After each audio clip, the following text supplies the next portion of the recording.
Hello everyone, कैसे हैं आप सभी लोग। Welcome to next toppers commerce, जहां पे हम देश का भविष्य बनाते हैं। और आज हम डिस्कस करेंगे हमारा सैंपल पेपर 2। तो अभी तक हमने पार्ट ए का मैराथन भी कंप्लीट कर लिया, पार्ट बी का मैराथन भी कंप्लीट कर लिया, एमसीक्यूज भी सॉल्व कर लिए, केस स्टडी भी सॉल्व कर लिए, सब कुछ ऑलमोस्ट कर लिया है। तो एक और सैंपल पेपर आज हम डिस्कस करने वाले हैं।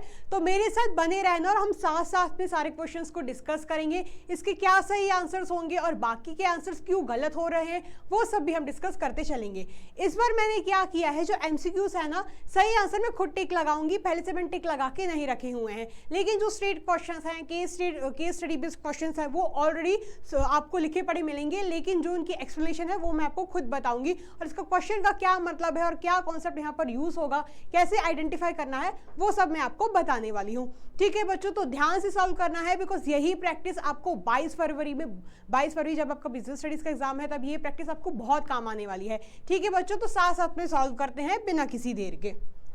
हाँ जी तो सबसे पहला क्वेश्चन है हमारा, Vanguard INC, a company manufacturing footwear for men, women and children, has been earning consistent profits for the last many years। यानी एक कंपनी है Vanguard INC कंपनी, वो लगातार फुटवेयर्स बनाती है बच्चों के लिए, लड़कों के लिए और लड़कियों के लिए। ठीक है, और वो प्रॉफिट्स कमा रही है पिछले काफ़ी सालों से। फिर it has a democratic style of working, उसका जो स्टाइल ऑफ वर्किंग है वो डेमोक्रेटिक है। डेमोक्रेटिक स्टाइल क्या होता है, जहाँ हम अपने जो वर्कर्स हैं उनकी भी कंसल्टेंसी लेते हैं। ठीक है, फिर workers are encourage to develop and carry out plans for improvement in the organisation. जो वर्कर्स होते हैं उनको एनकरेज किया जाता है, एनकरेज यानी उनको मोटिवेट किया जाता है, उनकी राय भी पूछी जाती है। To develop and carry plans for improvement in the organisation, ताकि जो हमारे ऑर्गेनाइजेशन में कुछ इंप्रूवमेंट की जरूरत है वो भी उनसे मांगी जाती है, पूछी जाती है। Varun, who is working in the production department, gave a suggestion which resulted in 10% reduction in the cost of production of shoes। तो वरुण जो कि प्रोडक्शन डिपार्टमेंट में काम करता है, उसने ऐसी सलाह दी थी जिससे उनकी कॉस्ट ऑफ प्रोडक्शन में 10% का रिडक्शन आया। फिर he was rewarded for his suggestion, तो उसके सजेशन के लिए उसको इनाम भी मिला। Identify the principle of management followed by Vanguard INC in the above case. तो इस केस में कौन सा प्रिंसिपल ऑफ मैनेजमेंट हाईलाइट हुआ है, ये बेसिकली क्या है, केस स्टडी बेस्ड MCQ है। तो आपको ध्यान से क्वेश्चन को पढ़ना है। जो बच्चे बोलते हैं कि नहीं हम तो लास्ट लाइन ही पढ़ेंगे, बेटा नहीं, लास्ट लाइन पढ़ने से कुछ नहीं होगा, आपको शुरू से ही पढ़ना पड़ेगा। हाँ, लास्ट लाइन को आप दोबारा जरूर पढ़ सकते हो और ज़्यादा फोकस के साथ जरूर पढ़ सकते हो, but you have to read from start. ठीक है, फ्रॉम स्टार्टिंग से ही आपको रीडिंग करनी है। सो वर्कर्स को एनकरेज किया जाता है। ठीक है, फिर जो सॉरी बच्चों, तो जो वरुण है, जो उसकी सजेशन मांगी गई है, उसकी वजह से 10% का रिडक्शन भी आया था। तो हमने प्रिंसिपल्स ऑफ मैनेजमेंट में क्या पढ़ा था कि जो इनिशिएटिव का प्रिंसिपल होता है सॉरी, इनिशिएटिव के प्रिंसिपल में वर्कर्स की सजेशंस मांगी जाती हैं, उनको भी एनकरेज किया जाता है सॉरी बच्चों तो जो वर्कर्स की जो सजेशन होती है वो कंपनी के लिए, वो ऑर्गेनाइजेशन के लिए मैटर करती हैं। ये हमने कहाँ पढ़ा था, ये हमने इनिशिएटिव में पढ़ा था। इसलिए जो हमारा सही आंसर है वो क्या बनता है, वो इनिशिएटिव निकलता है। बाकी के जो है subordination of individual interest to general interest, इसमें क्या होता है कि हर एक इंसान को क्या करना है, पहले कंपनी का इंटरेस्ट देखना है, अपना इंटरेस्ट बाद में देखना है। ठीक है, फिर इक्विटी मतलब आपको इक्वालिटी के साथ काम करना है, हर एक एम्प्लॉय को आपकी समान नज़र से देखना है। एस्पेरिटी कॉप्स क्या बोलता है, आपको हार्मनी मेंटेन करके रखनी है। तो इनिशिएटिव इसका सही आंसर होगा, बिकॉज इनिशिएटिव ये बोलता है कि आपको अपने वर्कर्स को भी मौका देना है ताकि वो ऑर्गेनाइजेशन में अपने ऑर्गेनाइजेशन में क्या करें, अपनी सजेशंस लेके आए। ठीक है बच्चों, आई बात समझ, इसलिए इसका सही आंसर होगा सी, दैट इज इनिशिएटिव। फटाफट इसको देख लो। फिर नेक्स्ट क्वेश्चन है हमारा, safe life technologies private limited is a renowned pharmaceutical company in India. एक ये जो कंपनी है safe life technological private limited, ये एक लीडिंग फार्मास्यूटिकल कंपनी है। फार्मास्यूटिकल कंपनी मतलब वो जो क्या बोलते हैं, दवाइयों वगैरह में डील करती है। फिर it has launch a new medicine to treat high BP, उसे एक नई मेडिसिन लॉन्च की है जो हाई बीपी को ट्रीट करता है। To create awareness about the new medicine and to build a positive image about it, the company organise a seminar which was attended by doctors from various hospitals and dealers in medicine. तो अपनी new इस medicine के बारे में बताने के लिए company ने एक सेमिनार ऑर्गेनाइज किया, और इस सेमिनार को अटेंड करने के लिए डॉक्टर्स आए अलग अलग जगह से, और डीलर्स आए, मेडिसिन जो मेडिसिन में डील करते हैं वो सारे लोग आए उस सेमिनार में पार्टिसिपेट करने के लिए। फिर during the seminar the representatives of the company discuss the chemical composition and the functioning of the medicine. फिर जब सेमिनार हुआ तो जो रिप्रेजेंटेटिव थे उन्होंने बताया कि इस दवाई में क्या क्या कंपोजिशन है, कैसे वगैरह यूज़ करना है। तो अब आपको ये बताना है कि कौन सा टूल ऑफ प्रमोशन यहाँ पर यूज हुआ है। हमने कौन से टूल ऑफ प्रमोशन पढ़े थे, एडवर्टाइजिंग पढ़ा था। तो एडवर्टाइजिंग क्या होता है, एक इम्पर्सनल फॉर्म ऑफ कम्युनिकेशन होता है, यानी हमें नहीं पता कि सामने वाला कौन है, तो ये तो नहीं होगा भैया। फिर सेल्स प्रमोशन में क्या होता है, बाय वन गेट, ठीक है, by one get one free, इतना डिस्काउंट दे दिया, तो ये भी नहीं होगा भैया। फिर पर्सनल सेलिंग में क्या होता है, हम 1-to-1 सेलिंग करते हैं, जो हमारा सामने वाली जो बायर होता है उससे जाके मिलते हैं, उसको फायदे नुकसान वगैरह बताते हैं, तो ये भी नहीं होगा। पब्लिक रिलेशन में हमने क्या पढ़ा था कि हम अपने जो कॉन्फ्रेंसेस के जरिए, सेमिनार्स के जरिए, वर्कशॉप्स के जरिए अपनी जो प्रोडक्ट की जो प्रमोशन करते हैं, तो इसलिए सही आंसर इसका क्या होगा, इसका सही आंसर होगा पब्लिक रिलेशंस। बाकी के ऑप्शन आपके सारे गलत हो जाएंगे। ठीक है बच्चों, आई बात समझ, देख लो इसको फटाफट। हाँ जी, अब आपका नेक्स्ट क्वेश्चन है असर्शन रीजनिंग बेस्ड क्वेश्चन है। तो असर्शन ये बोलता है मैनेजमेंट एक डायनामिक फंक्शन है और उसको अपने आप को अडेप्ट करना पड़ता है चेंजिंग एनवायरनमेंट के साथ। हमें पता ही है मैनेजमेंट क्या एक डायनामिक फंक्शन होता है, यानी इट कीप्स ऑन चेंजिंग। फिर रीजन ये बोलता है the effect of management is noticeable in an organisation where targets are met according to plans, यानी मैनेजमेंट का इफेक्ट तब जाके पता चलता है जब उसके टारगेट्स अचीव होते हैं। तो भाई ये दोनों ही बातें सही हैं, लेकिन दोनों बातों का आपस में कोई तालमेल नहीं है, इसलिए इसका सही आंसर क्या बन जाएगा, इसका सही आंसर बनेगा both A and R are true but R is not the correct explanation of A, यानी जो आर है रीजन है वो असर्शन को वैलिड नहीं कर पा रहा है, क्लेम नहीं कर पा रहा है। ठीक है बच्चों, आई बस समझ, देख लो इसको। फिर नेक्स्ट है question, the marketing mix involve several key elements that work together to effectively market a product और सर्विस। तो मार्केटिंग मिक्स का जो एलिमेंट्स होते हैं उनका जो करेक्ट सीक्वेंस है वो आपको बताना है। तो क्या होता है, product, price, place and promotion. ये जो बाकी के सीक्वेंस है वो गलत हो जाएंगे। प्रोडक्ट प्रमोशन प्लेस प्राइस नहीं होता, प्रमोशन प्लेस प्रोडक्ट प्राइस भी नहीं होता, प्राइस प्रोडक्ट प्लेस प्रमोशन भी नहीं होता। पहले क्या होता है, प्रोडक्ट हमारा सुपीरियर क्वालिटी का होना चाहिए, फिर उसकी प्राइसिंग सेट की जाती है, फिर उसकी प्लेस फिजिकल डिस्ट्रीब्यूशन वगैरह सेट किया जाता है, एंड लास्ट में आता है आपका प्रमोशन। तो इसका सही सीक्वेंस क्या होगा, सही सीक्वेंस होगा आपका product, price, place and promotion. ठीक है बच्चों, देख लो इसको फटाफट। फिर नेक्स्ट है identify the incorrect statement with respect to financial market. Financial market के रिगार्डिंग गलत स्टेटमेंट इनमें से कौन सी है वो आपको आइडेंटिफाई करनी है, इनकरेक्ट स्टेटमेंट। ठीक है, गलत स्टेटमेंट को आइडेंटिफाई करना है, सही स्टेटमेंट को नहीं। So providing liquidity to securities is one of the functions of stock exchange. हाँ भैया, जो सिक्योरिटीज की लिक्विडिटी प्रोवाइड करना, यानी उनको फटाफट कैश में कन्वर्ट कर देना, स्टॉक एक्सचेंज का वो फंक्शन होता है, तो ये तो सही है। फिर process of holding shares in electronic form is known as dematerialised, यानी डीमटेरियलाइजेशन क्या होता है, जब हम अपने सिक्योरिटीज को, शेयर्स को इलेक्ट्रॉनिक फॉर्म में होल्ड करते हैं, ना कि फिजिकल फॉर्म में। तो हाँ भैया, ये भी सही है। फिर securities exchange board of India performs a regulatory function of controlling insider trading and imposing penalties for such practices. तो जो सेबी होता है वो क्या करता है, कंट्रोल करता है, इनसाइडर ट्रेडिंग को कंट्रोल करता है। इनसाइडर ट्रेडिंग को कंट्रोल नहीं करता, प्रिवेंट करता है। क्या करता है, उसको प्रिवेंट करता है। ठीक है बच्चों। फिर डी वाला क्या है, capital market consist of commercial banks, development banks and stock exchange. तो ये भी सही है, इसलिए इनकरेक्ट स्टेटमेंट आपकी कौन सी बन जाएगी, आपका सी ऑप्शन सही है, क्योंकि ये स्टेटमेंट गलत है, बिकॉज जो सेबी होता है वो कंट्रोल नहीं करता इनसाइडर ट्रेडिंग को, उसको प्रिवेंट करता है। ठीक है बच्चों, आई बस समझ, देख लो इसको फटाफट। हाँ जी बच्चों, सब नेक्स्ट क्वेश्चन देखो। नेक्स्ट क्वेश्चन है कि इसमें कौन सा फंक्शन ऑफ मैनेजमेंट स्टेट किया जा रहा है। ये क्या एक फोटो लगी हुई है, कार्टून बेस्ड क्वेश्चन है। क्या है, एक कार्टून बेस्ड क्वेश्चन है। ठीक है, तो उस फोटो को देख के बताना है यहाँ क्या चल रहा है। यहाँ पर डिस्कशन चल रहा है, ये जो सुपीरियर है, मैनेजर है, वो अपने सबऑर्डिनेट्स के साथ, अपने एम्प्लॉयज़ वगैरह के साथ डिस्कशन कर रहा है। ठीक है, तो जो डिस्कशन किया जाता है, ये जो मीटिंग की जाती है, तो मीटिंग में क्या होता है, मीटिंग में प्लानिंग होती है। तो सिंपल आंसर इसका है प्लानिंग। बाकी ऑर्गेनाइजिंग गलत होगा, स्टाफिंग भी गलत होगा, डायरेक्टिंग भी गलत होगा। हम देख के ही बता सकते हैं भैया बातचीत चल रही है, कुछ प्लानिंग ही चल रही होगी, कुछ साजिश चल रही होगी। ठीक है, देख लो, फिर आगे बढ़ते हैं। हाँ जी, नेक्स्ट क्वेश्चन है अब, dash is a number assign to each transaction by the stock exchange and is printed on the contract note. यानी जो स्टॉक एक्सचेंज जो ट्रांजैक्शन पे असाइन करता है और आपको हर एक कॉन्ट्रैक्ट नोट पे जो मिलता है वो कौन सा नंबर होता है, वो होता है आपका यूनिक ऑर्डर कोड। यानी जो भी आपका ऑर्डर रहता है ना, उसका यूनिक ऑर्डर एक कोड रहता है, जिससे जो आपका ऑर्डर ट्रांजैक्शन होता है वो आइडेंटिफाई हो पाता है। ठीक है, बाकी क्लाइंट कोड नंबर भी नहीं रहता, ये परमानेंट अकाउंट नंबर मतलब पैन, ठीक है, जो पैन नंबर होता है, डिपॉजिटरी पार्टिसिपेंट नंबर, ये भी नहीं होता है। ठीक है बच्चों, देख लो इसको, फिर आगे बढ़ते हैं। फिर नेक्स्ट है ABC and companies conducting a training to help its managers understand the principles of management। जो ABC कंपनी है वो क्या कर रही है, ट्रेनिंग कंडक्ट कर रही है ताकि जो उसके मैनेजर्स हैं वो प्रिंसिपल्स ऑफ मैनेजमेंट के प्रिंसिपल्स को समझे। फिर however one employee does not want to attend it as he thinks that such trainings only benefit employees of large organization and not small firms like his। लेकिन ऐसा होशियार employ है जिसको लगता है कि ये ट्रेनिंग उसके लिए फ्रूटफुल नहीं है, बिकॉज ये ट्रेनिंग सिर्फ बड़ी ऑर्गेनाइजेशन में ही सूट करती है, छोटी मोटी ऑर्गेनाइजेशन में सूट नहीं करती है। फिर identify which of the following aspect of the nature of management principles has the employee not understood. तो कौन से प्रिंसिपल को उसने नहीं समझा है, ये आपको आइडेंटिफाई करना है, ठीक है, कौन से फीचर को। तो फ्लेक्सिबल मतलब क्या होता है, हम किसी भी सिचुएशन को अपने हिसाब से मॉडिफाई कर सकते हैं, तो ये तो नहीं होगा। फिर होता है जनरल गाइडलाइंस। जनरल गाइडलाइंस मतलब मैनेजर्स के लिए कुछ जनरल गाइडलाइंस होती हैं कि उनको क्या करना चाहिए क्या नहीं करना चाहिए, बेसिकली वो डूज एंड डोंट्स होते हैं, तो ये भी नहीं होगा।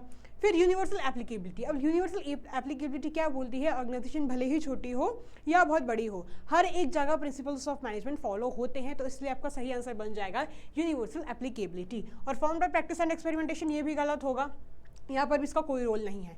ठीक है बच्चों, आई बात समझ देख लो, फिर इसको आगे बढ़ते हैं। हाँ जी, नेक्स्ट क्वेश्चन है अब हमारा, choose a statement that correctly highlights the element of political environment. इसमें कौन सा एलिमेंट हाईलाइट हो रहा है, पॉलिटिकल एनवायरनमेंट का। ठीक है, तो अच्छे से पढ़ना है, बिकॉज यहाँ पर अक्सर बच्चे लीगल एनवायरनमेंट में एंड पॉलिटिकल एनवायरनमेंट में क्या होता है, कंफ्यूज हो जाते हैं, लेकिन आपको कंफ्यूज नहीं होना है। तो पहला है existing structure of the economy in terms of relative role of private and public sectors. तो यहाँ पर किसकी बात हो रही है, इकोनॉमी की बात आ गई, समझ लो यहाँ ये वाला जो एनवायरनमेंट है वो है आपका इकोनॉमिक, ठीक है, इकोनॉमिक एनवायरनमेंट है आपका। फिर है rise in the disposable income of people due to increase in the gross domestic product of a country, यानी लोगों की डिस्पोजेबल इनकम में बढ़ावा आ रहा है। ये भी इनकम वाला, ये सब जो टर्म्स हमने कहाँ निकाले थे, ये हमने निकाले थे इकोनॉमिक एनवायरनमेंट में, तो ये भी नहीं होगा बच्चों, ठीक है, ये भी नहीं होगा, ये भी नहीं होगा। फिर सी ऑप्शन है legislations pass by the government authorities. ये जो लेजिस्लेशन, जो कानून कायदे होते हैं, जो सुप्रीम कोर्ट के ऑर्डर्स होते हैं, डिग्रीज होती हैं, वो सारी चीज़ें किस में आती हैं, वो आती हैं आपके लीगल एनवायरनमेंट में, इसलिए ये भी आपका गलत होगा। बच्चे क्या करते हैं, सोचते हैं गवर्नमेंट का शब्द आया, चलो पॉलिटिकल एनवायरनमेंट पर टिक मार देते, पॉलिटिकल एनवायरनमेंट है इस पर टिक मार देते हैं, लेकिन नहीं, यहाँ पर लेजिस्लेशंस की बात की जा रही है, एंड लेजिस्लेशंस आपके आते हैं लीगल एनवायरनमेंट में। ठीक है बच्चों, सो डी ऑप्शन क्या बनता है, attitude of the elected government representatives towards business, तो इसलिए आपका सही आंसर ये बनेगा। तो पॉलिटिकल एनवायरनमेंट में बेसिकली क्या होता है कि जनरल स्टेबिलिटी होती है, पॉलिटिकल स्टेबिलिटी होती है कंट्री की वो, और लोगों का क्या एटीट्यूड है इलेक्टेड गवर्नमेंट रिप्रेजेंटेटिव्स के टुवर्ड्स, वो देखा जाता है, तो इसलिए आपका सही आंसर बनेगा D, that is option attitude of the elected government towards representatives, ठीक है, टुवर्ड्स रिप्रेजेंटेटिव्स टुवर्ड्स बिजनेस, इसलिए आपका सही आंसर बनेगा डी। अक्सर बच्चे कंफ्यूज हो जाते हैं और सी आंसर को टिक मार के आ जाते हैं, बिकॉज उनको ये गवर्नमेंट शब्द दिख जाता है, लेकिन नहीं, सी ऑप्शन आपका लीगल एनवायरनमेंट का है। ठीक है बच्चों, आई बस समझ देख लिया, चलो आगे बढ़ते हैं। फिर है असर्शन बेस्ड क्वेश्चन ही आ गया, management is a goal oriented process. Assertion ये बोल रहा है मैनेजमेंट एक गोल ओरिएंटेड प्रोसेस है, वही रीजन इसका ये बोल रहा है an organisation has a set of basic goals which are the basic reasons for its existence, यानी ऑर्गेनाइजेशन के कुछ बेसिक गोल्स होते हैं जो उसके एग्जिस्टेंस के लिए नेसेसरी होते हैं। तो पहला रीजन क्या, असर्शन क्या बोल रहा है, मैनेजमेंट एक गोल ओरिएंटेड प्रोसेस है। वही रीजन ये बोल रहा है कि ऑर्गेनाइजेशन के कुछ अपने गोल्स होते हैं जो कि उसकी एग्जिस्टेंस के लिए नेसेसरी होते हैं। ठीक है, तो इसका आंसर, ये दोनों बातें सही हैं, ठीक है, असर्शन भी सही है, रीजन भी सही है, और जो रीजन है वो भी असर्शन को सेटिस्फाई कर रहा है, बिकॉज असर्शन ये बोल रहा है कि मैनेजमेंट क्या है, गोल ओरिएंटेड प्रोसेस है। ठीक है, वही रीजन क्या बता रहा है कि उसके अपने कुछ गोल होते हैं जो कि उसके एग्जिस्टेंस के लिए नेसेसरी होते हैं, इसलिए ये जो रीजन है उसको सेटिस्फाई कर रहा है, इसलिए हमारा सही आंसर बनेगा both A and R are true and R is the correct explanation of A. ठीक है बच्चों, आई बात समझ, बाकी ऑप्शंस आपके एलिमिनेट हो जाएंगे। चलो नेक्स्ट क्वेश्चन देखो, नेक्स्ट क्वेश्चन है आपका, Rishabh join an entertainment company Avatar as a creative head. Rishabh ने एक एंटरटेनमेंट कंपनी ज्वाइन की अवतार क्रिएटिव हेड से।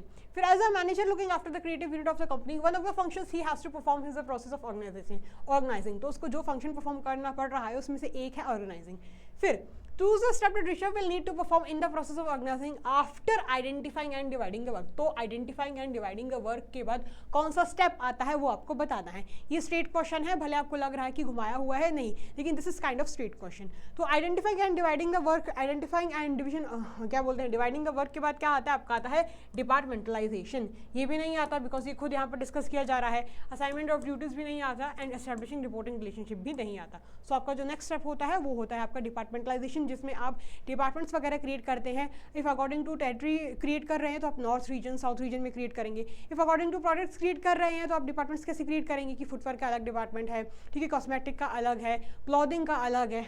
आई बस समझ में, ठीक है। तो यहाँ पे इस काम के बाद किया जाता है आपका डिपार्टमेंटलाइजेशन। देख लो इसको फटाफट, फिर आगे बढ़ते हैं। हाँ जी, नेक्स्ट क्वेश्चन है अब हमारा कि मैनेजमेंट के क्या फीचर्स होते हैं। ये मैंने आपको बोला ही था कि बच्चों इसके फीचर्स पूछ लिए जाते हैं। तो देखो ये इंपॉर्टेंट है, जो मैनेजमेंट के जो फीचर्स होते हैं ना वो अक्सर पूछ लिए जाते हैं। मैनेजमेंट के जो फीचर्स होते हैं वो अक्सर आपसे पूछ लिए जाते हैं। तो पहला है गोल ओरिएंटेड, ठीक है भैया, गोल ओरिएंटेड प्रोसेस तो रहती है। मार्केटिंग कहाँ से आ गया इसमें? मार्केटिंग नहीं होता। यूनिवर्सल एप्लीकेशन, उसकी हर जगह वैलिडिटी होती है, भले ऑर्गेनाइजेशन छोटी हो या बड़ी हो। स्टैटिक इन नेचर नहीं, it's dynamic in nature. Integrated function, हाँ भैया integrated in function. People centric भी नहीं होता। इसलिए हमने क्या ऑप्शंस निकाले हैं? हमने निकाला option A, that is goal oriented रहता है, अपने लक्ष्य की ओर भागता है। सी यूनिवर्सल एप्लीकेशन होती है, and E that is integrated function. तो हमारा सही आंसर क्या होगा? A C E, that is option number C. ठीक है बच्चों, आई बात समझ? बाकी ऑप्शंस आपके एलिमिनेट हो जाएंगे। देख लो, फिर आगे बढ़ते हैं। फिर नेक्स्ट है statement based question. The product concept of marketing philosophy is applicable with convenience products. हाँ जी भैया, जो प्रोडक्शन कॉन्सेप्ट होते हैं वो कन्वीनियंस प्रोडक्ट्स पर ही लागू होता है, जो हमारे हाउस होल्ड आइटम्स होते हैं उन पे।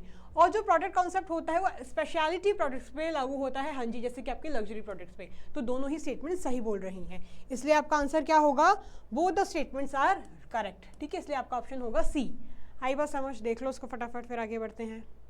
नेक्स्ट है हमारा, airlines will be able to offer the benefit of lower pricing to customers on sectors routes due to the decision of the civil aviation ministry to remove price caps from 31 अगस्त 2022। यानी जो airlines होगी वो क्या lower pricing का benefit option करेंगे अपने customers को, because जो सिविल एविएशन मिनिस्ट्री है, जो हमारी सरकार जो है सिविल एविएशन मिनिस्ट्री, उसने क्या किया है? प्राइस कैप्स को रिमूव कर दिया है 31 अगस्त 2022 से। So this can help an airline to do better performance if they take early decisions regarding future courses of action after understanding and doing analysis. तो ऐसे में एक एयरलाइन को हेल्प मिलेगी अगर वो अपनी अर्ली डिसीजंस को अगर पहले ले पाते हैं और फ्यूचर कोर्स ऑफ एक्शन को देखते हैं। फिर which importance of business environment and its understanding by manager is not highlighted above. तो यहाँ पर कौन सा बिजनेस एनवायरनमेंट और उसकी अंडरस्टैंडिंग जो मैनेजर ने किया है वो हाईलाइट नहीं हो रहा है, इज नॉट हाईलाइटेड अबव। तो पहला है, it helps in improving performance, it helps in assisting in planning and policy formulation, it helps in tapping useful resources। तो यहाँ पर वो परफॉर्मेंस तो इम्प्रूव कर रहा है, ठीक है। फिर वो क्या कर रहा है? प्लानिंग एंड पॉलिसी फॉर्मुलेशन भी कर रहा है, देख रहा है कि उसके लिए क्या बेस्ट है आगे जाके। फिर it helps in tapping useful resources, वो ये नहीं कर रहा। It enables a firm to identify opportunities and getting first mover advantage, वो ये भी कर रहा है, देख रहा है उसकी आगे उसके लिए क्या बेस्ट रहेगा, इसलिए इसका सही आंसर है it helps in tapping useful resources. ठीक है बच्चों, आई बात समझ? देख लो इसको। फिर नेक्स्ट क्वेश्चन है हमारा, the system that ensures the heads of separate business unit. हमने क्या पढ़ा था कि यहाँ पर सेपरेट बिजनेस यूनिट्स होती हैं ऑर्गेनाइजेशन में, जो कि उसके खुद के प्रॉफिट और लॉस के लिए रिस्पॉन्सिबल होती हैं। वो क्या कहलाता है? जहाँ पे सेपरेट बिजनेस यूनिट्स होती हैं। तो हमने क्या पढ़ा था, वो कहाँ आता है? वो आता है हमारा डिविजनल स्ट्रक्चर में। यानी डिविजनल स्ट्रक्चर में काम को जॉब्स के बेसिस पे, प्रोडक्ट्स के बेसिस पे क्या किया जाता है? आइडेंटिफाई, डिफरेंशिएट किया जाता है, ठीक है। वहीं फंक्शनल स्ट्रक्चर में हमने क्या पढ़ा था? फंक्शनल स्ट्रक्चर में क्या होता है कि एक ऐसा स्ट्रक्चर होता है जहाँ पे काम के बेसिस पे अलॉट किया जाता है। स्पैन ऑफ मैनेजमेंट मतलब एक मैनेजर के अंडर कितने वर्कर्स, कितने सबऑर्डिनेट्स, कितने एम्प्लॉयज काम कर रहे हैं, ठीक है। हायरार्की ऑफ अथॉरिटी क्या होती है कि आपकी जो अथॉरिटी कहाँ से फ्लो हो रही है, फ्रॉम टॉप टू बॉटम। तो इसका सही आंसर क्या होगा? इसका सही आंसर होगा डिविजनल स्ट्रक्चर, बिकॉज यहाँ पे अलग अलग बिजनेस यूनिट्स हैं, प्रोडक्ट्स की बेसिस पे काम किया जा रहा है। ठीक है बच्चों, देख लो इसको फटाफट। बच्चों देख लिया। अब नेक्स्ट है हमारा क्वेश्चन, स्टेटमेंट बेस्ड क्वेश्चन ही है ये भी। हायर स्टेटमेंट फर्स्ट ये बोलती है higher fixed operating cost result in higher business risk. हाँ भैया, जितना आपका हायर फिक्स्ड ऑपरेटिंग कॉस्ट रहेगा उतनी ही आपकी बिजनेस रिस्क भी बढ़ जाती है, बिकॉज आपका बहुत पैसा उधर ही चला जाता है।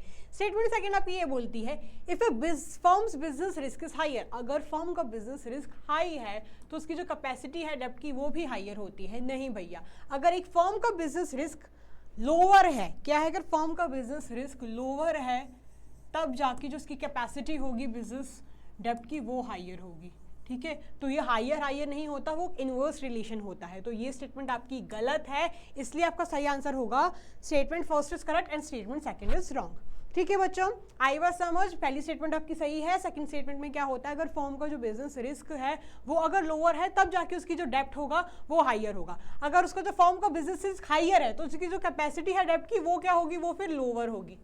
ठीक है बच्चों, आई बात समझ, देख लिया, देख लो। अब नेक्स्ट क्वेश्चन है आपका, The increase in the demand for many Ayurvedic medicines, health products and services in the past few months is related to the need for building immunity and an increased awareness for health care to the spread of coronavirus। यानी जो Ayurvedic medicine की जो demand है वो इसलिए बढ़ती जा रही है बिकॉज लोग अपनी हेल्थ के लिए जागरूक हो रहे हैं ड्यू टू किसकी, जो कोरोना वायरस इतना स्प्रेड हुआ है उसकी वजह से अब जो लोग हैं अपनी हेल्थ के लिए कॉन्शियस हो रहे हैं, जागरूक हो रहे हैं। तो ये बताना है identify the feature of business environment. तो यहाँ पर कौन सा बिजनेस एनवायरनमेंट का फीचर हाईलाइट किया गया है, यानी क्या हो रहा है, बीमारियां फैल रही हैं, कोरोना वायरस आ रहा है, तो उसकी वजह से लोग अपनी हेल्थ के लिए जागरूक हो रहे हैं। तो एक चीज का, ठीक है, एक चीज का दूसरी चीज से क्या है, रिलेशन है। ठीक है, जब एक चीज दूसरी चीज से रिलेट करती है तो हम उसे क्या बोलते हैं, उसे बोलते हैं इंटर रिलेटेडनेस।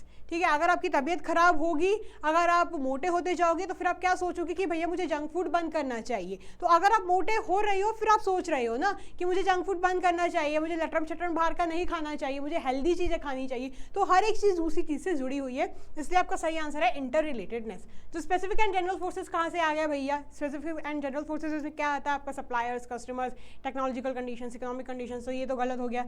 रिलेटिविटी भी गलत है। रिलेटिविटी क्या बोलता है कि area to area, region to region चीज़ें डिफर करती हैं। फिर नन ऑफ दिस तो हो ही नहीं सकता, इसलिए आपका सही आंसर क्या है, इंटर रिलेटेडनेस। ठीक है बच्चों, देख लो इसको। फिर नेक्स्ट है आपका मैच द कॉलम। वो जो बचपन में करते थे ना, फिर से वैसे ही करेंगे, ऐसे गूदागादी। ठीक है, तो मार्केटिंग प्लानिंग क्या होता है, मार्केटिंग प्लानिंग में क्या करते हैं, हम अपने ऑब्जेक्टिव्स को, अपनी स्ट्रैटेजीज वगैरह को सेट करते हैं। तो इसका सही आंसर देखते हैं, स्पेसिफाइंग द एक्शन प्रोग्राम। हाँ मिल गया, specifying the action programs to achieve different objective, यानी हम एक्शन प्रोग्राम को स्पेसिफाई करते हैं ताकि जो हमारे ऑब्जेक्टिव्स हैं वो सेट हो पाए। तो इसका आंसर है 3। ये देखो, बचपन में गुदागादी करते थे और कभी कभार क्या होता था, हर जगह ऐसे लाइनें वाइनें खींच के आ जाती थी, तो कभी कभार टीचर भी कंफ्यूज हो जाती थी और वो ऐसे ही आंख बंद करके चेक कर देती थी, पूरे पूरे नंबर दे देती थी, बिकॉज टीचर भी कंफ्यूज हो जाती थी। अपन ऐसी ऐसी लाइन्स वगैरह क्रिएट करके आते थे ना, तो टीचर को दिक्कत जाती थी मैच करने में, तो सोचती थी कि सही होगा, चलो ना यार 5 में से 5 पूरे नंबर दे देती हूँ। तो 5 में से 5 पूरे नंबर दे दी थी और मेरे साथ एक बार ऐसा हुआ भी है बच्चों। ठीक है, चलो वो सब अब छोड़ो, अब अपन बड़े हो गए हैं तो अपन ऐसे ही करते हैं। ठीक है, तो मार्केटिंग प्लानिंग क्या होता है, specifying the action programs to achieve different objectives. फिर प्रोडक्ट डिजाइनिंग। प्रोडक्ट डिजाइनिंग में क्या होता है कि हम अपने प्रोडक्ट के लिए बेस्ट करते हैं, उसको अच्छा आकार, सुंदर रूप, अच्छी क्वालिटी देते हैं। तो उसका आंसर कहाँ जाएगा, प्रोवाइडिंग द सेग्रीगेशन नहीं है, नहीं लग रहा। प्रोवाइडिंग बेसिस फॉर डिस्ट्रीब्यूशन नहीं है, भी नहीं लगा। Making the product attractive to the target customer. हाँ, हम अपने प्रोडक्ट को अट्रैक्टिव, सुंदर बना रहे हैं ताकि जो हमारे लोग हैं टारगेट कस्टमर्स तक वो पहुँच पाए।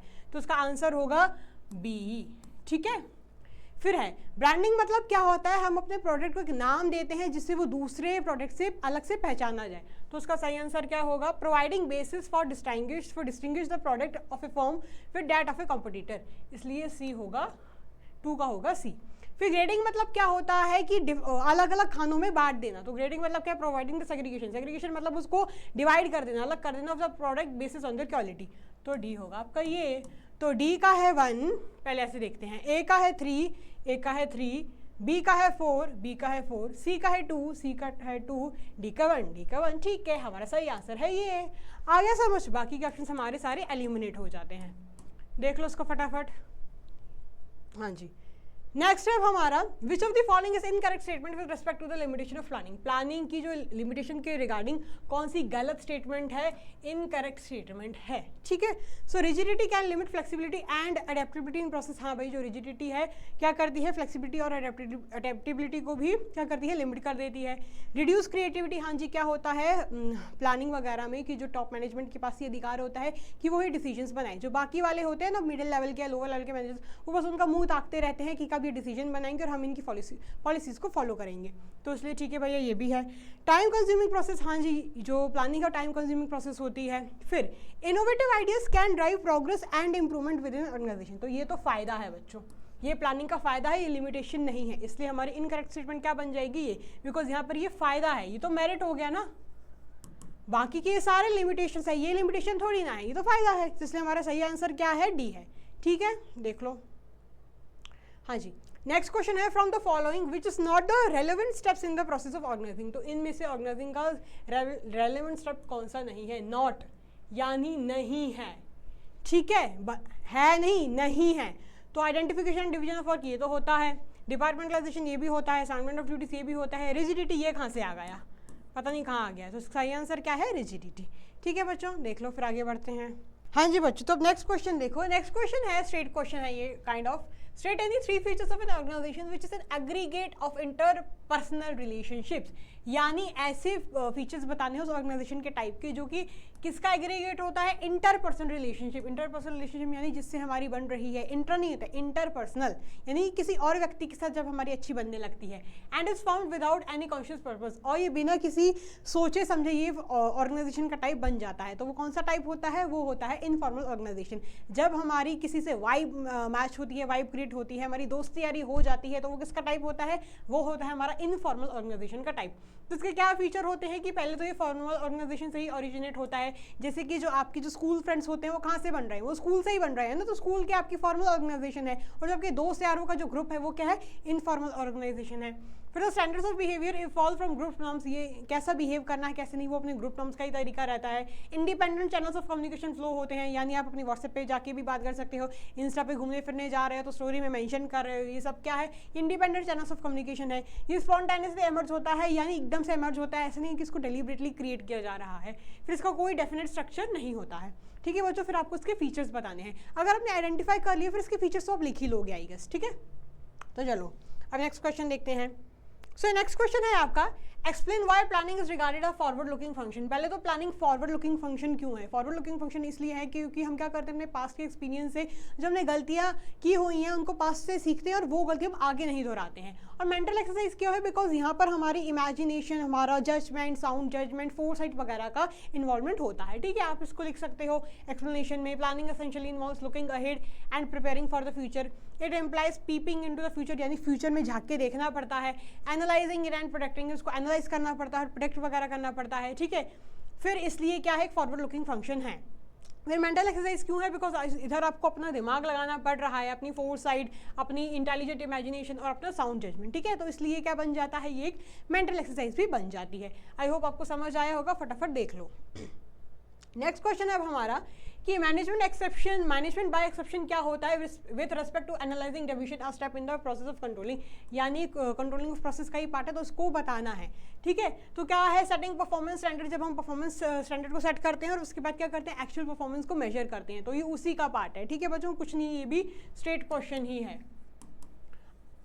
देख लो फटाफट। हाँ जी, फिर नेक्स्ट क्वेश्चन क्या है? State any three barriers to communication which are concerned with problems and obstructions in the process of encoding and decoding the message into words or impressions। जब किसी मैसेज को एनकोड या डिकोड करने में जो obstruction आते हैं उसको हम कौन सा बैरियर बोलते हैं? उसको हम बोलते हैं सिमेंटिक बैरियर। तो वो आइडेंटिफाई करना है और क्या थ्री बैरियर्स होते हैं वो हमें बताना है। तो पहला तो वो सिमेंटिक बैरियर होता है, फिर इसकी जो कोई भी तीन प्रकार के जो बैरियर्स हैं ना वो आप एक्सप्लेन कर सकते हो। ठीक है, ये आपके रेफरेंस के लिए मैं आंसर लगाया हुआ है, देख लो इसको फटाफट, फिर आगे बढ़ते हैं। हाँ जी, फिर नेक्स्ट है ये न्यूमेरिकल टाइप क्वेश्चन है, अक्सर आ जाता है। पिछले सैंपल पेपर में भी मैंने क्या किया है? एक न्यूमेरिकल सॉल्व करवाया है, इधर भी एक न्यूमेरिकल सॉल्व करवा देती हूँ। तो आपको क्या करना है? From the following information regarding zenith private limited which is in the business of manufacturing organic cosmetics, यानी जो ऑर्गेनिक कॉस्मेटिक को बनाने में डील करता है, उसका डेब्ट इक्विटी रेशियो को कैलकुलेट करना है। ठीक है, वर्किंग भी शो करनी है। तो क्या है? पहले तो 12% डिबेंचर्स क्या है, कितने हैं? 10 लाख हैं। फिर लॉन्ग टर्म लोन कितना है? 5 लाख। इक्विटी शेयर कैपिटल क्या है? 8 लाख। और रिजर्व एंड सरप्लस क्या है? 2 लाख। तो ये क्या है? ये है हमारे डेब्ट, और ये हमारी क्या है? ये हमारी इक्विटी है। ठीक है, ये 12% है ना, ये इसका रेट है, इंटरेस्ट रेट है। ठीक है, तो टोटल डेब्ट में क्या आएगा? Debentures and long term loan दोनों आ जाएंगे, तो हम इनको ऐड करेंगे। 10 लाख प्लस 5 लाख कितना हो जाएगा हमारा? 15 लाख। ठीक है, और जब शेयर होल्डर्स की इक्विटी को हम प्लस करेंगे तो इक्विटी को लेंगे, इक्विटी शेयर कैपिटल को एंड रिजर्व एंड सरप्लस को। ठीक है, तो इन दोनों को प्लस किया तो क्या है? 8 + 2 कितना आया? 10 लाख रुपए आ गया। फिर इनको डिवाइड कर दिया तो हमारा रेशियो आ गया 1.5। ठीक है, बहुत ही ईजी है। बस इधर हमने बोरोड फंड्स को अलग कर दिया एंड क्या किया? ये जो हमारा दूसरा है शेयर होल्डर्स की इक्विटी में क्या था? Equity share capital and reserve and surplus, बस इनको ऐड करके डिवाइड कर दिया, कुछ नहीं, बहुत सिंपल न्यूमेरिकल था। ठीक है, देख लो इसको, फिर बढ़ते हैं आगे।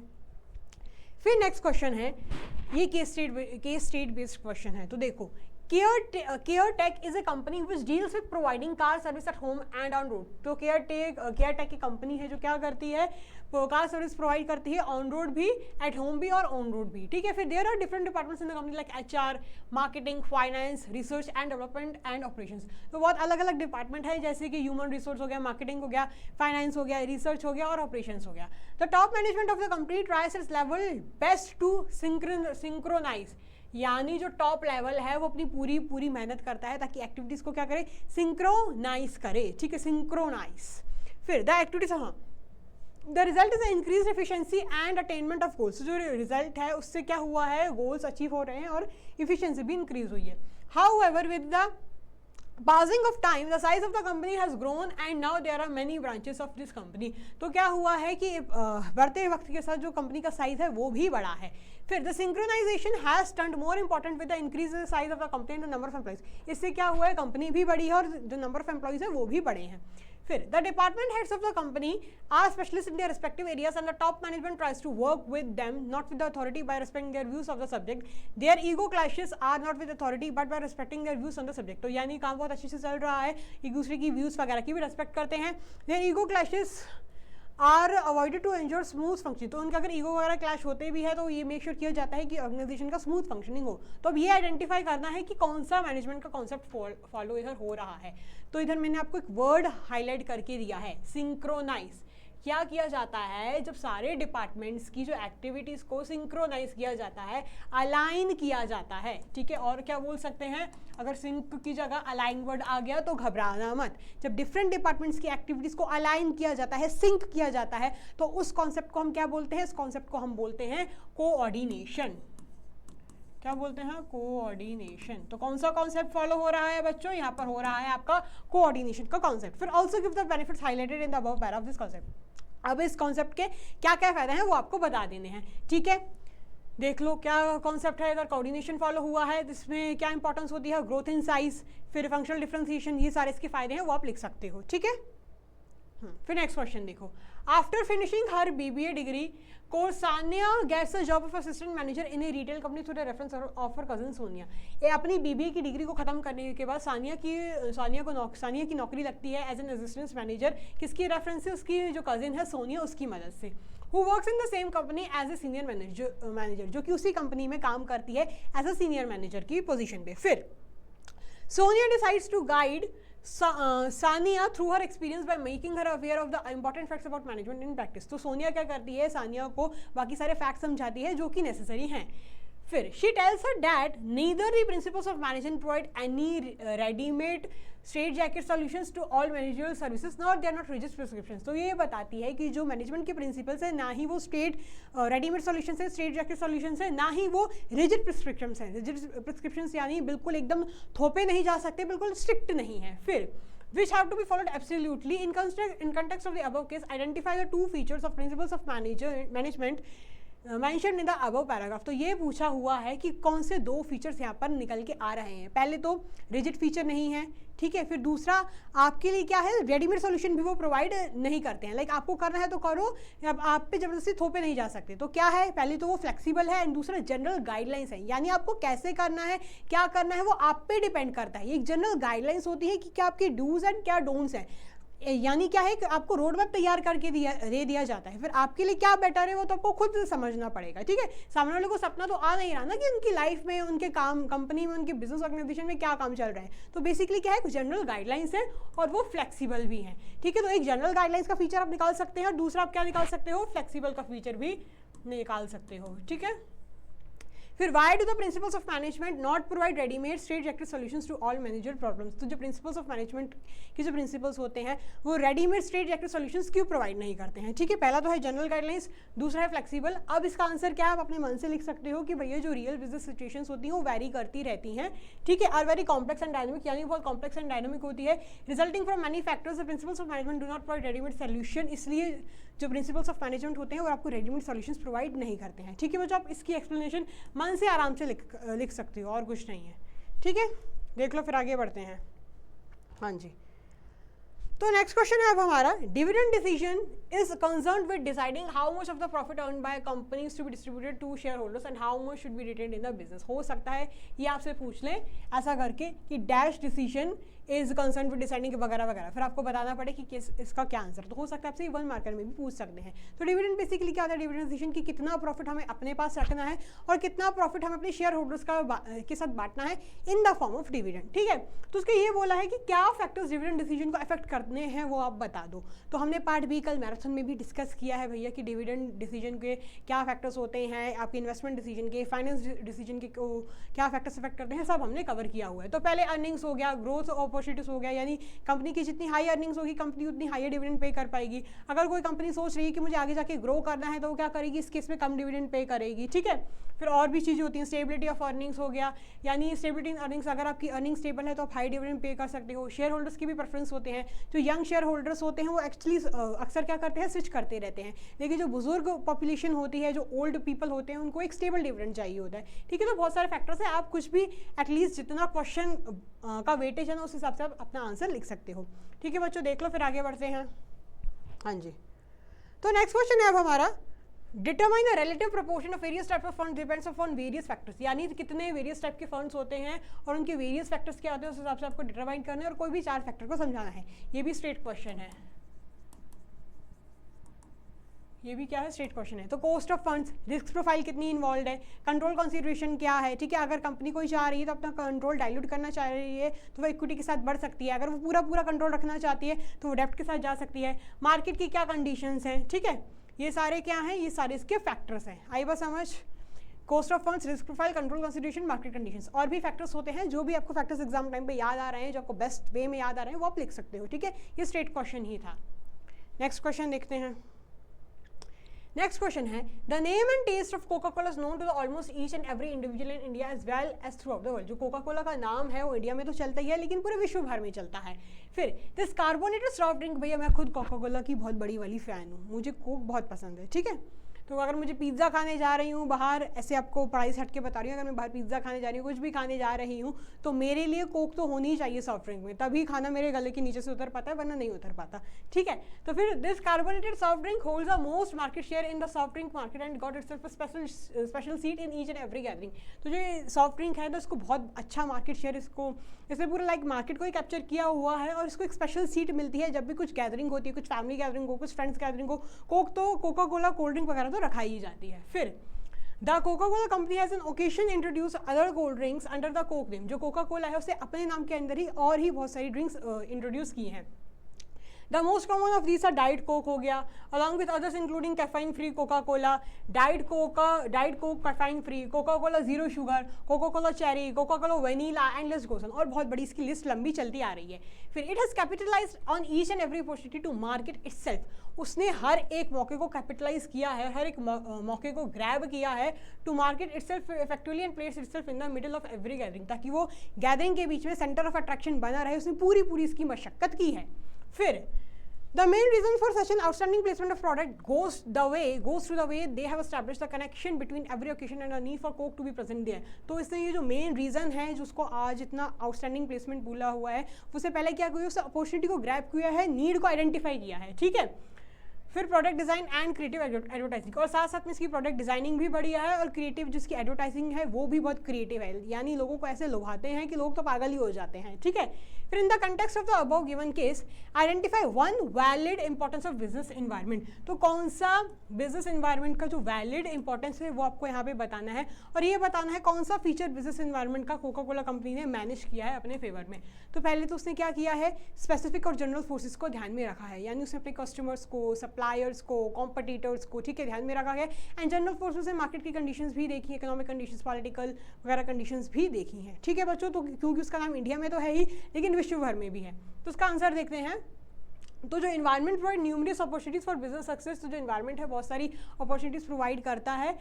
It identify opportunities helps in identify to first exploit them instead of losing them to competitors. तो क्या है, helps the competitors, helps to get first move advantage. ये आपका इसका क्या लिख सकते हो, इंपॉर्टेंस लिख सकते हो। ठीक है, फिर बिजनेस इन्वायरमेंट में दोनों ही फोर्सेस आती हैं, जैसे कि मैंने आपको बताया ही, स्पेसिफिक फोर्सेस हो गई और जनरल फोर्सेस भी हो गई।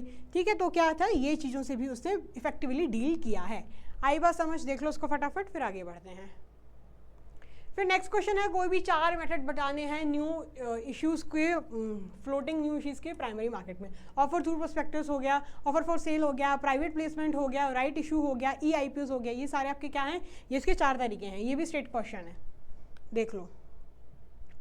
फिर नेक्स्ट है, price of A product is influenced by many factors. जो प्रोडक्ट की जो कीमत होती है वो बहुत फैक्टर से क्या होती है, इन्फ्लुएंस होती है, प्रभावित होती है, फिर जाके उसकी प्राइस सेट की जाती है। तो कौन से वो 4 फैक्टर्स है वो आपको बताने हैं। तो कॉस्ट ऑफ प्रोडक्शन, यानी प्रोडक्ट को बनाने में कितनी उसमें कॉस्ट इन्वॉल्व है, उसके क्या फिक्स्ड कॉस्ट थे, क्या उसके वेरिएबल कॉस्ट थे, क्या उसके सेमी वेरिएबल कॉस्ट थे, ठीक है। फिर उसकी डिमांड एंड सप्लाई, उस प्रोडक्ट की क्या डिमांड है, कितनी सप्लाई है, ठीक है। फिर मार्केट कंपटीशन, कंपटीशन में एक प्रोडक्ट की क्या कंपटीशन है, यानी जो हमारे कंपटीटर्स हैं वो उसको कितनी प्राइस पे बेच रहे हैं, कंज्यूमर का क्या परसेप्शन है उसके लिए, कितनी उसकी ब्रांड वैल्यू है, कितनी कंपनी की गुडविल है, बहुत सारी चीज़ें होती हैं। यूटिलिटी ऑफ द प्रोडक्ट, तो बहुत सारी चीज़ें हैं, आपको कोई भी 4 फैक्टर्स एक्सप्लेन कर लेने हैं। ये भी स्ट्रेट क्वेश्चन था आपका, ठीक है बच्चों, देख लो। फिर आगे बढ़ते हैं। फिर है, Mega Limited holds an annual management program every year in the month of March, in which the top managerial person formulate plans for the next year by analyzing and predicting the future to meet future events effectively। तो mega limited क्या करती है, हर साल मार्च में annual management programme को hold करती है, जहाँ पे जो टॉप मैनेजमेंट पर्सनल है वो क्या करता है, प्लान्स बनाता है अगले साल के लिए, फ्यूचर को प्रेडिक्ट करते हुए अगले साल के लिए प्लान्स बनाता है। As they are responsible for providing direction to the organisation, facts are thoroughly checked through scientific calculation. क्योंकि वो जिम्मेदार रहते हैं कि वो डायरेक्शंस प्रोवाइड करेंगे, तो वो जो अपने डिसीजंस होते हैं उनको थॉरली चेक करते हैं through scientific calculations. Detailed plans are prepared after discussion with professional expert. जो डिटेल्ड प्लान्स होते हैं वो तभी प्रिपेयर किए जाते हैं जब वो अपने प्रोफेशनल एक्सपर्ट से बात करते हैं, उनसे कंसल्ट करते हैं। फिर preliminary investigation are also undertaken, preliminary investigation भी की जाती है, ठीक है। फिर to find out the viability of the plan, ताकि जो प्लान है वो कितना सक्सेसफुल हो सकता है। फिर says it is an intellectual activity. अब क्योंकि ये इंटेलेक्चुअल एक्टिविटी होती है, अभी हम क्या समझ आ रहे हैं कि क्या चल रही है, यहाँ पे प्लानिंग चल रही है। फिर requiring intelligent imagination and sound judgement, it is mainly done by the top management. तो इसकी जो फॉर्मुलेशन होता है वो कौन करता है, टॉप मैनेजमेंट वाले ही करते हैं। Usually rest of the members just implement the plan. जो बाकी के मेंबर्स होते हैं उस प्लान को इंप्लीमेंट ही करते हैं, उनका मुंह देखते हैं और देखते हैं कब प्लान बन क्या रहा है, कब हम उसे इंप्लीमेंट करें। फिर middle level managers are neither allowed to deviate from the plans nor they're provided to act on their own. जो मिडिल लेवल मैनेजर्स होते हैं, ना ही उनको अपनी चलाने का मौका दिया जाता है, ना ही उस प्लान से डेविएट करने का मौका दिया जाता है। फिर the top management ensures that the expenses incurred in formulating the plans justify the benefits derived from them। तो जो टॉप मैनेजमेंट होता है वो ये देखता है कि जो भी खर्चे हमारे प्लानिंग में आए हैं ना, वो आगे जाके सक्सेसफुल रहें। तो identify and explain the features of planning discussed about. तो यहाँ पर कौन सी प्लानिंग के फीचर्स गए हैं। तो पहले तो हमने क्या किया था, एक इंटेलेक्चुअल एक्टिविटी है, तो प्लानिंग क्या है, एक मेंटल एक्सरसाइज है। फिर यहाँ पे फ्यूचर की बात चल रही है, तो प्लानिंग क्या, एक फ्यूचरिस्टिक है, ठीक है। तो प्लानिंग इज फ्यूचरिस्टिक, आप ये लिख सकते हो, and planning is a mental exercise, ठीक है बच्चों। आई बात समझ। तो ये 2 फीचर्स हमारे निकल के आए हैं जब हमने ये केस स्टडी पढ़ी है, ठीक है। देख लो इसको, फिर आगे बढ़ते हैं। हाँ जी, स्ट्रेट क्वेश्चन आ गया ये भी। 4 आपको पॉइंट बताने हैं फंक्शनल और डिविजनल स्ट्रक्चर में। ये नहीं, हमने पार्ट ए मैराथन में भी ये कवर किया है, और मैंने पहले भी बोला था कि बहुत इंपॉर्टेंट है और ये आता ही है एग्जाम में। तो देखो डिफरेंस बिटवीन भी आया हुआ है। तो क्या है, मल्टी प्रोडक्ट कंपनी में कोऑर्डिनेशन डिफिकल्ट हो जाती है फंक्शनल स्ट्रक्चर में, वहीं यहाँ कोऑर्डिनेशन ईजी रहती है। ये इकोनॉमिकल है बिकॉज यहाँ पे डुप्लीकेशन काम नहीं होता, यहाँ पर अलग अलग प्रोडक्ट्स रहते हैं इसलिए यहाँ पे डुप्लीकेशन हो जाती है। ये प्रोडक्ट के बेसिस पे बनाया जाता है, ये फंक्शन के बेसिस पे बनाया जाता है, ठीक है। मैनेजर स्पेशलाइज होते हैं अपने काम में, यहाँ पर मल्टीपल फंक्शंस मैनेजर को करने पड़ते हैं, ठीक है। तो इससे क्या होता है, मैनेजर्स का डेवलपमेंट भी आसानी से हो जाता है। तो आप कोई भी 4 इनके डिफरेंशियल पॉइंट्स लिख सकते हो। देख लो इसको, फिर आगे बढ़ते हैं। हाँ जी, नेक्स्ट क्वेश्चन देखो। Manju opens a showroom in Delhi after completing a course in fashion designing. She has employed 12 persons in her showroom. Manju ने अपना शोरूम खोला दिल्ली में अपनी फैशन डिज़ाइनिंग कंप्लीट करने के बाद। मैं इसको मजनू पढ़ने वाली थी यार, लेकिन वो मंजू था, ठीक है। तो she has employed 12 person in her showroom. उसने अपने शोरूम में 12 लोगों को रखा। फिर for greater productivity she divides the work. Greater productivity के लिए वो अपना काम को बांट देती है छोटे छोटे टुकड़ों में। And each employee is trained to perform his or her specialise job. और हर एक एम्प्लॉय को अपना अपना स्पेशलाइज काम करना पड़ता है। फिर the sales person are allowed to close a deal with a buyer by giving a maximum of 15% discount. तो जो सेल्स पर्सन होते हैं उनको अपनी डील तब क्लोज करनी पड़ती है जब वो 15% का डिस्काउंट देते हैं। Where is the decision to give any further discount rest with the Manju as a final authority rest with her. तो लेकिन अगर और कितना डिस्काउंट देना है ये डिसीजन मंजू के पास ही रहता है, ठीक है। फिर तो वो क्या कर रही है, पहले तो काम को डिवाइड कर रही है। फिर the sales person are allowed to close a deal with a buyer by giving a maximum of 15% discount, whereas the decision to give any further discount, यानी अगर कुछ और फर्दर डिस्काउंट देना है ना तो वो डिसीजन मंजू के पास ही रहता है। फिर in the earlier days of starting of the business 6 of our employees were asked to put in extra hours of work. जब शुरू के कुछ दिनों में, शुरू के कितने टाइम में, हाँ शुरू के दिनों में उसने अपने 6 एम्प्लॉय को बोला था कि आप अपना एक्स्ट्रा एफर्ट लगाओ काम में, ठीक है, यानी एक्स्ट्रा रुको, एक्स्ट्रा आवर्स वर्किंग आवर्स करो। फिर in return she promise to give them a special incentive within a year. उसने ये प्रॉमिस किया था जब आप एक्स्ट्रा काम करोगे तो मैं आपको स्पेशल इंसेंटिव भी दूंगी 1 साल के अंदर अंदर ही। Therefore, after 8 months, when the business was doing well, तो ऐसे में जब 8 महीने के बाद जब काम था वो अच्छा चल रहा था, ठीक है, she awarded a cash bonus to each of these employees to honor her commitment। तो उसने अपने जो एम्प्लॉयज़ को क्या किया, कैश रिवॉर्ड दिया उनके कमिटमेंट की वजह से, क्योंकि उन्होंने एक्स्ट्रा आवर्स वर्क किया था। However, when it comes to settle the conflicts among her employees, she tends to be more biased towards her female employees। लेकिन जब बात आती थी कि भैया मुझे कॉन्फ्लिक्ट्स को सेटल करना है तो वो क्या करती थी, जो फीमेल एम्प्लॉयज़ थी उनका ज़्यादा साइड लेती थी।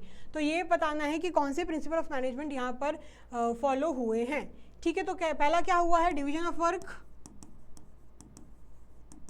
फिर क्या हुआ है, सेंट्रलाइजेशन, यानी वो क्या करती थी वो कि जो फर्दर डिस्काउंट होता था ना वो खुद अपने पास ही रखती थी कि आगे का अगर कुछ डिस्काउंट देना होगा तो मैं अपने पास रखूंगी, लेकिन इतना डिस्काउंट तुम दे सकते हो। तो सेंट्रलाइजेशन को भी फॉलो कर रही थी, ठीक है। सेंट्रलाइजेशन यानी बाकी की जो डिस्काउंट कितना देना है वो अपने ऊपर रखती थी और थोड़ा बहुत 15% डिस्काउंट अपने एम्प्लॉयज़ को देने देती थी, तो वो डिसेंट्रलाइज भी कर रही थी। फिर डिसिप्लिन भी मेंटेन हो रहा है, तो भैया वो डिसिप्लिन भी फॉलो हो रहा है, डिसिप्लिन, ठीक है। अब आता है state the management principle violated by Manju in resolving employee conflicts. तो मंजू ने कौन सा प्रिंसिपल वायलेट किया है एम्प्लॉय की लड़ाई झगड़ों को सुलझाने के लिए, तो उसने क्या किया, इक्विटी को वायलेट किया। इक्विटी क्या बोलता है, इररिस्पेक्टिव ऑफ द एम्प्लॉय, उसका क्या जाति धर्म जेंडर है, वो लड़का है लड़की है, सुंदर है बदसूरत है, उसका क्या धर्म है, ठीक है, सिख है हिंदू है मुस्लिम है, आपको हर एक एम्प्लॉय को समान नजर से देखना है। लेकिन उसने नहीं देखा, उसने लड़कियों का ज़्यादा फेवर लिया, ठीक है। तो उसने क्या वायलेट किया, उसने इक्विटी को वायलेट किया, ठीक है बच्चों। तो भाई principle of division of work, principle of centralisation and decentralisation, principle of discipline, ठीक है। और उसे कौन सा प्रिंसिपल को वायलेट किया, उसने क्या किया, इक्विटी को वायलेट किया, ठीक है। अब नेक्स्ट क्वेश्चन देखते हैं।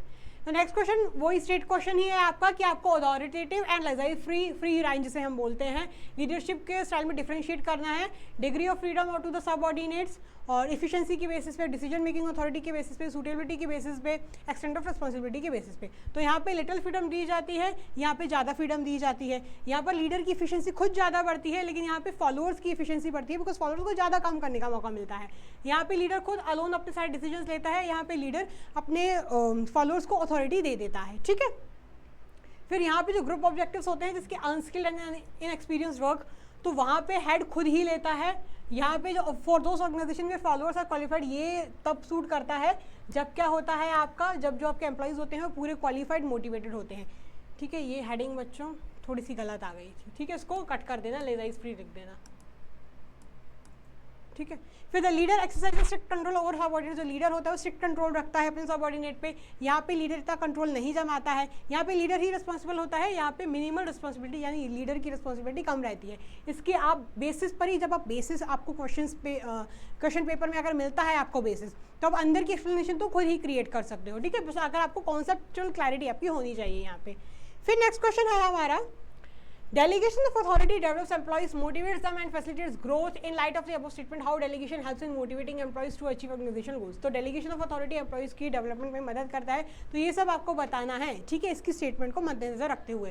तो एम्प्लॉय का डेवलपमेंट होता है, मोटिवेशन ऑफ एम्प्लॉयज़ भी होता है, फैसिलिटेशन ऑफ ग्रोथ होता है, यानी एम्प्लॉयज़ को बहुत सारे फायदे मिलते हैं, ठीक है।